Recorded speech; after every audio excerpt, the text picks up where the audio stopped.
बिस्मिल्लाहिर्रहमानिर्रहीम अस्सलामु अलैकुम। मेरा नाम है ख्वाजा मोहम्मद उमर और आप देख रहे हैं bike mate PK. Welcome back to yet another video. Guys, कल हमने वीडियो एक अपलोड की थी यामाहा के बारे में और कुछ प्रॉबेबल कॉजेज़ हमने डिस्कस की थी। अगर आप अभी भी जाके उसके कमेंट्स पढ़ें तो काफ़ी पैनिक हो रही है इस वक्त YBR ओनर्स के लिए कि यार हम रखें बेचें क्या करें। ये ख़बर तो आप लोग जान ही चुके हैं कि after a decade, more than a decade, Yamaha ने डिसाइड किया कि यार बस अब बहुत होगी पाकिस्तान के अंदर, वी आर गोइंग।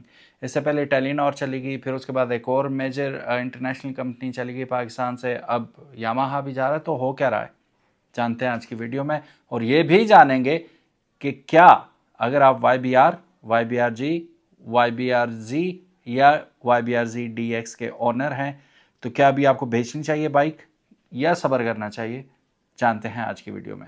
लेकिन उससे पहले अगर अभी तक आपने बाइक मेट पीके को सब्सक्राइब नहीं किया तो मैं शुरू डू इट, और साथ ही साथ ये रहा हमारा इंस्टाग्राम पेज। अगर आप इंस्टाग्राम पे हैं तो only then go and check it out और फॉलो कीजिए हमें इंस्टाग्राम पे। चलिए बढ़ते हैं आज की वीडियो की जानिब।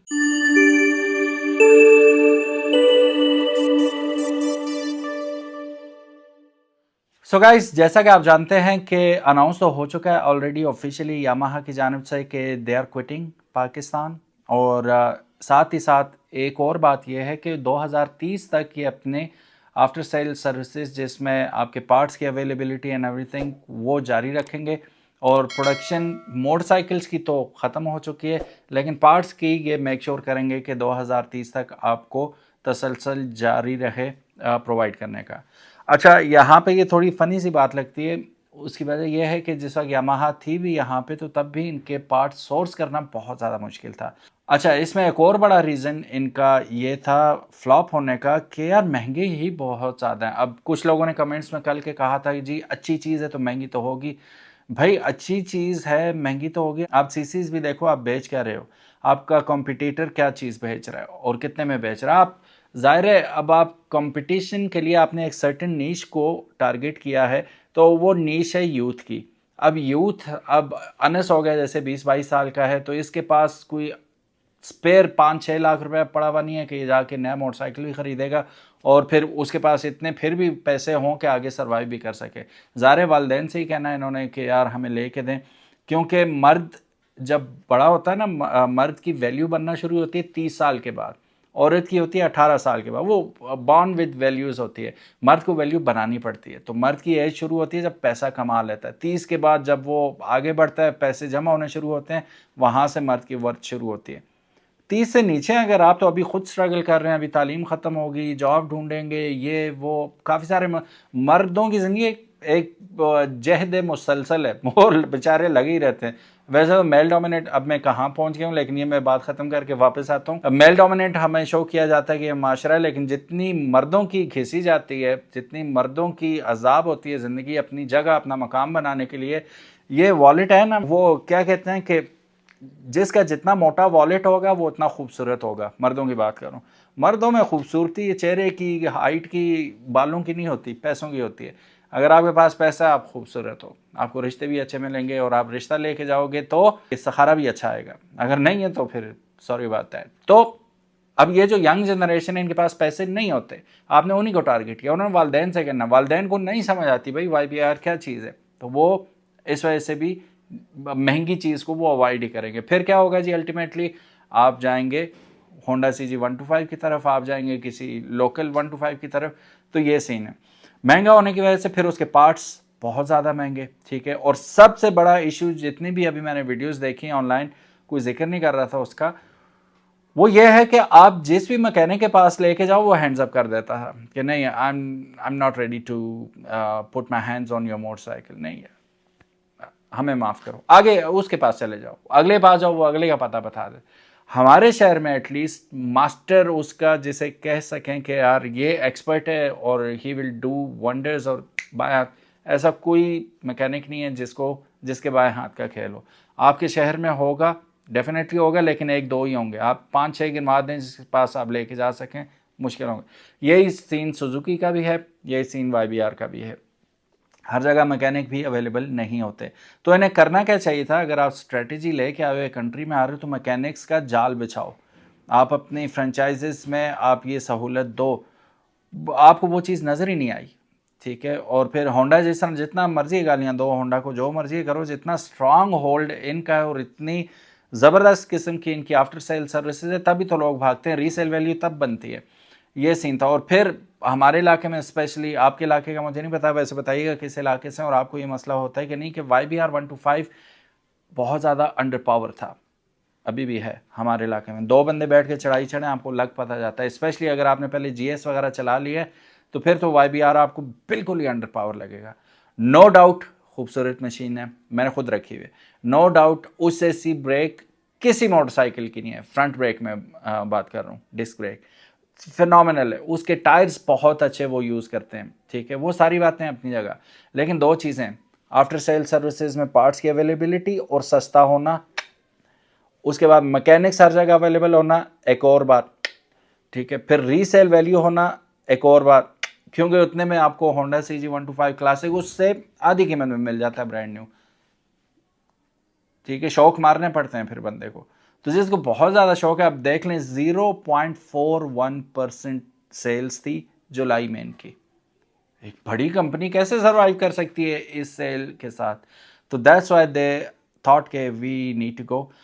अब पैनिक होना आपका बनता है, बनना भी चाहिए, लेकिन यहां मैं एक बात बता दूं, मशीन वाइज पायदार चीज़ है, लुक्स वाइज नाइस है। अगर आपने रखा हुआ जल्दी जल्दी ख़राब नहीं होती है मशीन, और अगर एक बंदा चला रहा है तो अगले 10 साल तक आप, मतलब अगर आपने कर लिया, अभी काफ़ी सारे दोस्त मुझसे पूछ रहे थे कि हम YBZ DX लेना चाह रहे थे, लें या ना लें, मशवरा दें। कोई YBR लेना चाह रहा था, लें या ना लें, मशवरा दें। बिल्कुल लें, ज़रूर लें, और ये 10 साल तक आपका बेफिक्री से चलाएं। और 10 साल तक हो सकता है, मतलब अल्लाह ना करे उससे पहले कोई ख़राबी हो आपके बाइक्स के साथ या कुछ ऐसा सीन हो, लेकिन जितनी तेज़ी से इंटरनेट पाकिस्तान के अंदर ऑनलाइन शॉपिंग बढ़ती जा रही है, हर चीज़ अवेलेबल होगी इसकी ऑनलाइन। तो आप, मैंने अगर लेना हो ना, मैंने इरादा कर लिया YBR लेने का, definitely I go for it. Online हर चीज़ मिल जाती है, each and every single thing, और उससे अच्छी भी मिल जाती है, अच्छी परफॉर्मेंस वाली भी मिल जाती है। तो don't worry, go for it. अभी यामाहा के जो मैकेनिक हैं वो काम नहीं भूलेंगे 10 साल तक, ठीक है, और उसके बाद भी नहीं भूलेंगे, वो काम करते रहेंगे। तो मैकेनिक्स जो ऑलरेडी एग्जिस्ट कर रहे हैं, आप उनके पास लेके जाते जाइएगा। मेरा नहीं ख्याल कि ये कावासाकी GTO की तरह नापैद हो जाएगा या कुछ ऐसा सीन हो जाएगा। आपने मेरा मशवरा पूछा तो मैं यही बात करूँगा कि ये इतनी जल्दी नापैद होने वाला नहीं है। जब कावासाकी नापैद हुआ था 90s में, ऑनलाइन आप कुछ भी ऑर्डर कर नहीं सकते थे, था ही नहीं, नेट का तस्वर ही नहीं था। अब दुनिया जो है वो शॉर्ट हो गई है, वो क्या कहते हैं, स्मॉलर हो गई है। You can order it from anywhere, जहाँ जहाँ अभी भी ऑपरेट कर रहा है यामाहा आपको, बल्कि आप इनकी वेबसाइट से भी मेरा ख्याल है आप ऑर्डर कर सकेंगे। जापान से मंगवा सकते हैं आप, चाइना, सब कुछ चाइना में बन रहा है, चाइना से मंगवा सकते हैं आप। सो पैनिक सेल करने की ज़रूरत नहीं है, मुझे नहीं लगता कि आपको ज़रूरत है। बेटा कंपनी बिक की है, तेरा बाइक भी वर्थलेस हो गया, इस तरह का लाख डेट कम करके मुझे ही दे दे। वो बड़ा सयाना बंदा होगा जो ये काम करेगा, और आप बड़े नादान होंगे जो उसके ट्रैप में आ जाएंगे और सेल कर देंगे। कोई ज़रूरत नहीं है सेल करने की, एंजॉय करें अपनी मशीन्स को, ये लंबे अरसे तक चलने वाली मशीन है। Don't worry about Yamaha quitting Pakistan, चली भी जाती है, makes no difference at all, ठीक है। पार्ट्स पहले भी महंगे थे, अभी भी महंगे ही होंगे, पहले भी अवेलेबिलिटी शॉर्ट थी, अभी भी शॉर्ट। आप यही समझेंगे यामाहा इधर ही है, कहीं नहीं गई 2030 तक। So this is my take. And फिर अगेन काफ़ी सारी वजूहात का जिक्र मैंने किया, काफ़ी सारी वजूहात, आप ज़ाहिर ख़रीदते बेचते हैं मोटरसाइकिल, और आपके डिफरेंट, अगर ये 2000 लोग देख रहे हैं तो 2000 एक्सपीरियंसेस हैं। आप लोग भी अपने एक्सपीरियंस ज़रूर शेयर कीजिएगा कि इनके अमले का रवैया कैसा था आपके साथ, फ्रेंचाइज पे आपके साथ कैसे बिहेव किया जाता था, पार्ट्स की अवेलेबिलिटी कैसी थी, महंगे थे, सस्ते थे। और एक कल बड़ी ज़बरदस्त बात निकल के सामने आई कि फ्रेंचाइजीज ही ऑन पे सेल कर रही थी। ये बड़ी हैरत की बात है। तो आपके साथ भी ऐसा तो नहीं हुआ कहीं? कमेंट सेक्शन में ज़रूर बताइएगा। सो गाइज, ये थी आज की video. Thank you so very much for watching this video again. मुझे बहुत अफसोस है यामाहा के जाने का, और इसका फ़ायदा दीगर कंपनीज़ को डेफिनेटली होगा। एक प्लेयर ही निकल गया तो अब सारा जो है बिज़नेस दूसरी साइड पे चला जाएगा, जिसकी वजह से यह है कि कंपटीशन जब नहीं होता तो फिर आपको कोई भी हरी हरी चीज़ चिपकाई जा सकती है, लेकिन कंपटीशन होता है तो रेट्स भी मुनासिब रहते हैं, ठीक है, और आपको वैरायटी भी मिलती है। वैरायटी वाला काम ख़त्म हो गया, जिसका बहुत ज़्यादा अफसोस रहेगा। आई विश कि कोई इससे भी अच्छी कंपनी पाकिस्तान में आए, या यामाहा री एंट्री करे अच्छे बाइक्स के साथ। 150 पे इन लोगों ने मार खाई है, इन्हें लॉन्च कर देना चाहिए था। जैसे ही होंडा CB 150F देखो ना, होंडा ने अपना डिलक्स किल करके CB सीरीज़ लॉन्च की थी इनको देख के, YBR को। YBR ने बैंड बजाई थी ना, तो YBR ने फोर्स किया इन्हें कि भाई अब हिलो चलो, कुछ चेंज लेके आओ। ये लेके आए, फिर ये ऐसे चेंज पे आए कि इन्होंने फिर ड्रीम सीरीज़, फिर उसके बाद आपकी CB सीरीज़, CB 125F और CB 150F, फिर उसके बाद अब ये CG 150 निकाल दिया।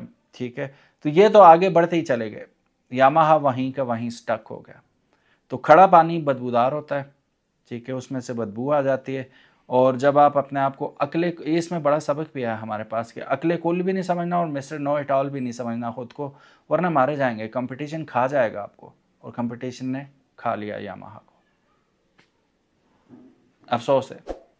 Thank you so very much for watching. अपना ख्याल रखिएगा। बाइक मेट PK को अगर अभी तक आपने सब्सक्राइब नहीं किया तो make sure you do it. Allah हाफिज़, अस्सलाम वालेकुम।